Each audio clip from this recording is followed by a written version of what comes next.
یہ کہانی ایک بھوتیا گھر کی ہے جو کہ ایک جنگل کے بیچوں بیچ تھا۔ اس گھر کے بارے میں مشہور تھا کہ جو بھی اس گھر میں جاتا ہے وہ کبھی لوٹ کر واپس نہیں آتا، کیونکہ اس گھر میں موجود بھوت انہیں مار ڈالتے ہیں اور مرنے کے بعد وہ بھی ایک بھوت بن کر انہی کی طرح اس گھر میں بھٹکنے لگ جاتے ہیں۔ اس وجہ سے کوئی بھی ڈر کے مارے اس گھر میں نہیں جاتا تھا۔ ایک دن ایک اسکول کا ٹرپ اس جنگل کے پاس سے گزر رہا تھا کہ اچانک ان کی بس کا ٹائر پنچر ہو گیا۔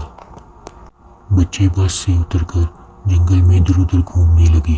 اچانک ان کی نظر اس گھر پہ پڑی تو وہ اس کی طرف چل دیے۔ وہ حیران تھے کہ آخر کون اس گھر میں رہتا ہوگا۔ بچے اپنے ساتھ کھانے پینے کا سامان لے کر آئے ہوئے تھے، اس لیے انہوں نے اس گھر میں پارٹی کرنا، کھانا پینا اور کھیلنا شروع کر دیا۔ بچوں کے کھیلنے کودنے اور شور مچانے سے بھوت بہت غصے میں آ گئے اور ان کے پیچھے آ کھڑے ہوئے۔ بچوں کو جب عجیب عجیب آوازیں سنائی دیں تو وہ بہت ڈر گئے اور وہ سمجھ گئے کہ اس گھر میں ان کے علاوہ بھی کوئی موجود ہے۔ اب بھوتوں نے اپنا کام کرنا شروع کر دیا اور اس ٹرپ میں آئے ہوئے ٹیچرز کو ایک ایک کر کے مارنا شروع کر دیا۔ بھلا وہ ان سب کو مارے بغیر کیسے ماننے والے تھے؟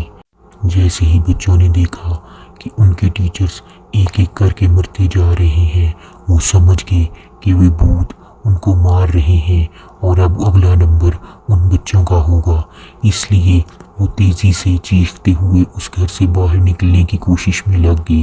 گھنٹوں اس گھر میں ادھر ادھر بھٹکنے کے بعد بھی ان بچوں کو باہر نکلنے کا کوئی راستہ نہ ملا۔ آخر کار وہ بچے ڈر کر ایک کمرے میں بیٹھ گئے اور جب پیچھے مڑ کر دیکھا تو بھوت ان کے پیچھے ہی کھڑے تھے۔ ان میں سے ایک بچے کو وہاں پہ ایک دروازہ نظر آیا اور وہ بہت خوش ہوا اور چیخنے لگا۔ اس نے جلدی سے اس دروازے سے باہر نکلنے کی کوشش کی اور جیسے ہی اس نے ایسے کیا بھوت نے اس کو پکڑ لیا، لیکن باقی بچوں نے ہمت نہ ہاری اور تیزی سے اس دروازے سے باہر آ گئے۔ آخر کار جیسے تیسے کر کے وہ بچے اس گھر سے باہر تو نکل آئے تھے، لیکن وہ جنگل میں بھٹک گئے تھے۔ انہیں کوئی راستہ نظر نہیں آ رہا تھا۔ جیسے ہی وہ آگے بڑھنے کی کوشش کرتے، گھوم پھر کر اسی گھر کے سامنے آ کھڑے ہوتے اور اس تمام رستے بھوت ان کے پیچھے رہتے، لیکن ان بچوں نے ہمت نہیں ہاری۔ آخر کار قسمت نے ان کا ساتھ دیا اور وہ سڑک کے کنارے پہنچ گئے۔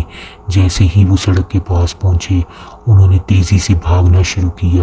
اسی دوران سامنے سے ایک گاڑی آتی دکھائی دی۔